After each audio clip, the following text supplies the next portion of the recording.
Awaken to hair growth. Awaken to hair growth because there is possibility to get your hair back. Awaken to hair growth because we're not told that we're able to conquer and overcome alopecia. Awaken to hair growth because I want to be a positive light and beacon for you because I've healed my alopecia and now I help others do the same with different types of alopecia, men, women, children of all ages, of all races and ethnicities. Hello, everybody, and welcome back to the Alopecia Angel podcast. I'm your host, Johanna Dolman. Today, I have a wonderful episode for you. We are going to be talking about how your emotions and your emotional and spiritual health have to do with manifesting disease and how this is linked to your physical body. We will be speaking with Kari, who is a pharmacist, about this, and we will be talking more in depth here shortly. Before we get into this wonderful podcast, I wanted to go ahead and give a shout out to Linda out of Sweden, who is seeing amazing results. She is feeling so much better. Her hair shed has lessened by 50% and she's already seen hair growth. So kudos to you. Congratulations. And I look forward to hearing more. Also, we have a really exciting video testimonial from a client, and we will be sharing that here shortly on the podcast, but you will love this because it is incredible. She went from alopecia universalis to a full pixie cut, and she is gorgeous, and it is fantastic. Everything and the words that she has to say, not just about the program, but about how she's feeling and how she's conquering her health and her hair and living her best life now more than ever. So I can't wait to share that as well with you, this testimonial here shortly. But let's get into that podcast episode first with Kari, a local pharmacist who will be talking to you about how physical, emotional, and spiritual links to physical health. Thank you. Thank you, Kari, for joining the Alopecia Angel podcast, Awaken to Hair Growth. I'm so excited to have this conversation with you in regards to emotions and spirituality and how this all links up to our physical health. And welcome. Thank you. So glad to be here. So Tell me, how is it that we experience emotional and spiritual situations that can be linked to physical health? So just continuing on with my story a little bit, I would say probably after I conceived and had both of my kids, honestly, I remember just having some digestive issues. In my case, a lot of times it was on the constipated side. And the more that I learned about holistic healing, I did so many stool tests and protocols and elimination diets and all the things that you think would alleviate a digestive issue. And even up to probably a year ago, I was just really still struggling with this issue. I feel like it was the Holy Spirit leading. The Lord led us to just some things in my life that I had been holding on to. I had heard that if you have constipation, that could be a signal that you're holding on to something, but it really didn't click to me until that moment. I needed to forgive somebody really important in my life. I was holding on to things from the past. It wasn't until that moment that I realized, wow, this is real. Like, you hear these things, but then you experience them and it's a whole different situation. And so there's that. For me, it was unforgiveness. Obviously, we shouldn't do that. God's forgiven us. He's given us mercy. We should show mercy to other people. And so that kind of brought it full circle. And ever since then, honestly, about a year, I've really been on this journey to learn more. Wow, that's fascinating. Are there any other examples that you can share with us, either from your experience or maybe from clients, where emotions can play into physical health? Yeah, there's this concept of the emotion-organ connection. So I know in my practice, I look at a lot of blood panels, and there's just always so many patterns of liver stress. Which makes sense. We have so many pesticides and things, even hormones that we have to get rid of, and our liver does that. We're asking a lot of our liver, but it wasn't until I really dug into more of that. Wow, there are all these connections that put stress on our organs on top of everything else. And so the liver in particular is anger, and unforgiveness can go in there a little bit too. And obviously those organs play into digestion heavily, the liver and gallbladder. And so that's just another sort of way that I've really realized and help clients even see like the connections. I'll ask probing questions because I want to respect where they're at in their journey. But something always comes up and resonates when we start into those conversations. And so it's interesting when you start digging deeper into what's going on physically. And a lot of times, why is it not getting better? Like, we're doing all the things that should be helping your liver, let's say, but it's just not responding. Then you have to start digging deeper on that. That's a great point that you bring up, doing all the things, because I hear that on a consistent basis. I'm doing this. Sure. that. I've done it all. I Right. get it all the time via email, instant message, like you name it. I hear this 10 times a day. I'm doing everything. You're not doing everything if you're Sure. still having hair loss or if you're still having Yeah. health issues of some sort. You're just not. Sure. That's really what it boils down to. If you don't see results, then you're missing a factor, maybe 2 or 3 or 4. And then on top of it, you probably have blind spots, as I like to talk about a lot. I would consider that a blind spot, probably. Absolutely. There are many people who talk about breast cancer. There's this one author, Vander Volk, I think it is. His book is called The Body Keeps the Score. Yes. It's Have you read definitely that? that concept of, yes. I think before I would hear that and go, yeah, that makes sense. But then it's like when you experience it yourself and then you are just led down this road, you really start to understand, wow, it's like we hold on to all of these things. And I was really good at that. Like I prided myself in just being able to, I didn't feel like I was an overly emotional person. And I thought that was a good thing, which I get. There's extremes, right? You don't ever show emotion and you just compartmentalize and then you're overly emotional. And I'm certainly not saying it would be great and that will be the goal. It's really feeling things versus just thinking about them, right? That's how we move through and release emotions. We have to go from thinking to feeling. And even something like anxiety is so body-based, but we think it's just in our head. And you can't outthink that. You can't just tell yourself, I'm not anxious right now. That doesn't tend to work. Yeah, I was only laughing a little bit ever so much because my preschooler, he has big emotions, right? As most Yeah. preschoolers do, big emotions. My husband was telling me the other day, it's better out than in. You don't Yes. want to go on with it. It's better that he has his tantrums, that he cries, and he's like over dramatic at times.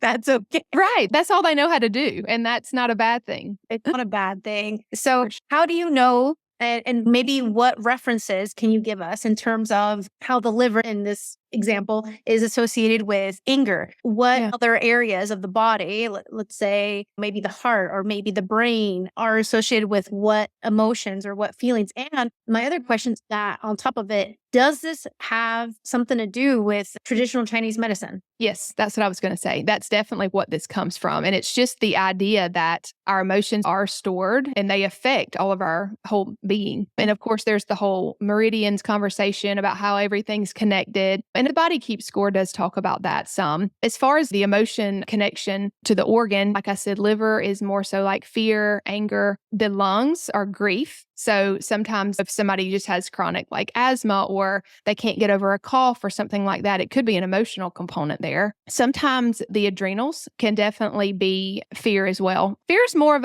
what I've noticed is I think we put things in big buckets, like we're just afraid or we're just anxious. But I really love something called an emotions wheel that helps you to get a little bit more specific about what emotion it actually is. Like you might think it's fear, but it's actually you're really disappointed in somebody or you're disappointed in yourself. That's just one example, but I've found that's really helpful to actually name what you're feeling and sit with that feeling and open it up. Of course, I would recommend opening it up before the Lord and looking into His Word and saying, if I'm believing a lie or if I need some truth, that's where I'm going to go for the truth is His Word. I really found a lot of help in, again, identifying that emotion more on a less of a generalized basis and more on a specific. What is your take on talk therapy? I think it can be really beneficial, but I definitely think it needs to be combined with other things because it's one thing to talk things out, but once you're talking them out, you probably understand more of the way that you're feeling. And then I think you need to take that a step further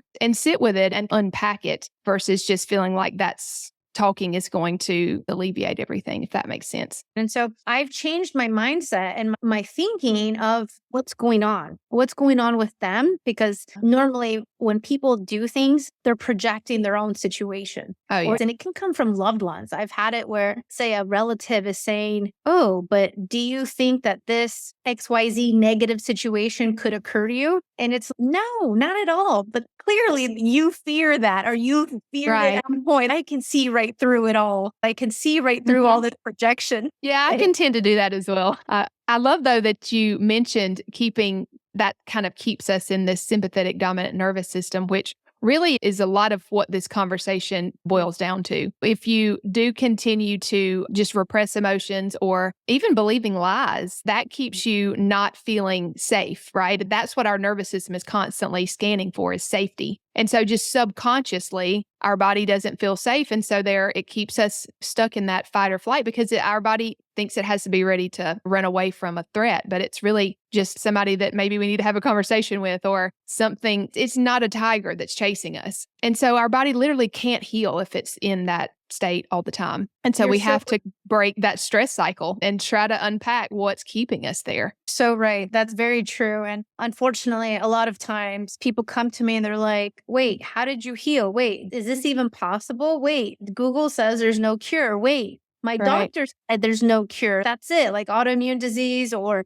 my alopecia or my hair loss or the miniaturization of the follicles or the female pattern baldness. That's it. Like scarring, alopecia, whatever title or tag that they want to put on or label, they come to me and they're like, wait, this doesn't make sense. How are you able to heal and heal yourself and others when all these tags out there on the internet or doctor sources say that it's impossible when it really is possible? It's just, it needs to be a very tailored one-on-one approach versus a one-size-fits-all Rogaine or a one-size-fits-all minoxidil or laser cap or anything else, because none of that stuff will get down to your root cause. Yeah, I see a lot of clients. I know you're a lot more specialized and I'm more general, let's say, but I just see people, almost every single person that comes in, they're just in this fix it mentality. They just want their problem fixed. And I totally understand that. Nobody wants to feel bad. Nobody wants to lose their hair. Nobody wants that. But yet I just have to think there's a reason why this is happening. And again, that mindset is so important. God's given you everything you need to heal. Like he's led you to where you are because he's giving you, he's providing a way. And that in itself gets us out of that fight or flight mentality.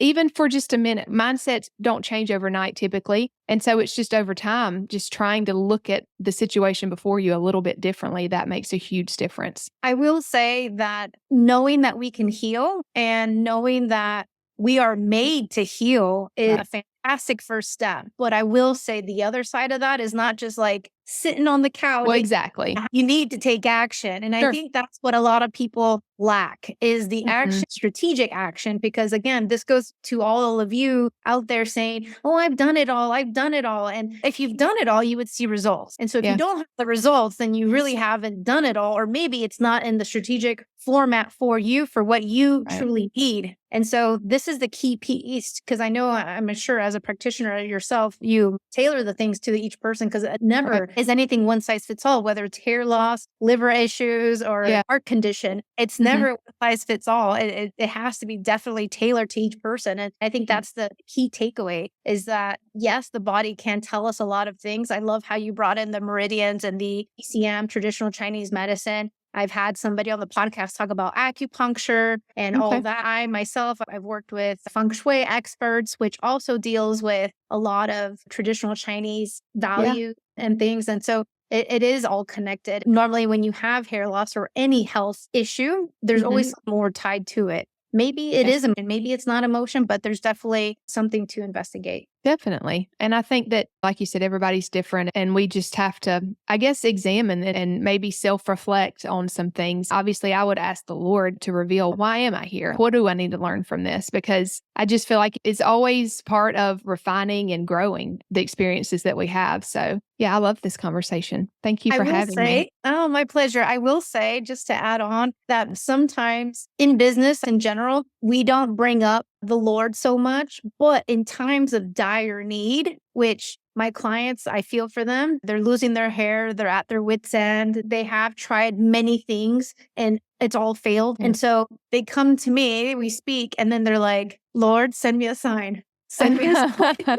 And so that's actually when it comes up, when we're having a consultation call or something, and they're like, God, send me a sign. Lo and behold, they get their sign. And we start working together. It's unfortunate that in times of desperate need, we're reaching out instead of having candid conversations on a daily basis. But sometimes I also feel for those out there, because I was probably one of them, where you have to reach rock bottom in order to get back up. There's no shame. It's just, hey, that's where you're at and you can still get out. You can still heal. You can still have better days ahead of you, but there's always hope. Anything else you'd like to leave our listeners with? Anything that you'd like to share or end with? Yeah, sure. Sometimes I feel like in this space, we're always constantly searching and looking for what we could add in or what we could change about our routine, etc. And so often I feel like there's an invitation to just take a step back and not consume so much information and just have peace about, and really, I feel, seek the Lord and His guidance, because there's so many voices out there, and sometimes it gets very overwhelming, conflicting information that you find, or just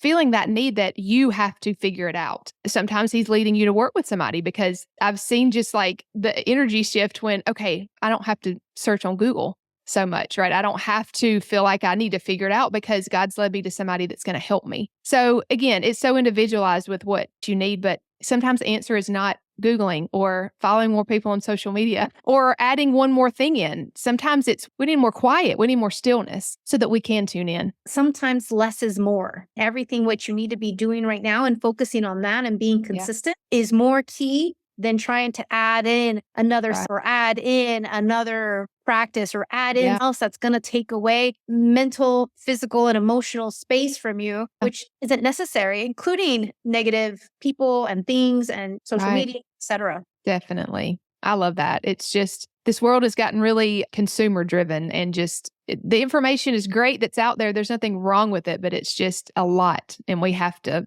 be aware of that, right? And put up boundaries sometimes. That's the problem too. I posted on Instagram many times about how you can go into a bookstore, right? You go into Barnes and Noble and you see this huge shelf, multiple tiered shelf of at least 100 books, if not more, on nutrition or on certain diet or on how to heal some sort of chronic disease or how to do this or how to do that in terms of health and wellness. And a lot of that is conflicting. A lot of that doesn't pertain to, let's say, for example, my people who are dealing with hair loss. A lot of it doesn't pertain maybe to your clients. This is where I think consumers in general get very confused, misguided, and led to the wrong area. So for example, I've had numerous clients come from medical medium to me because they've done medical medium, they've done like the celery juice, and it backfired. And so then all of a sudden they've shed so much. Oh gosh. I know. And it's horrible, right? You think this is going to help you and it backfires. And then they come to me and then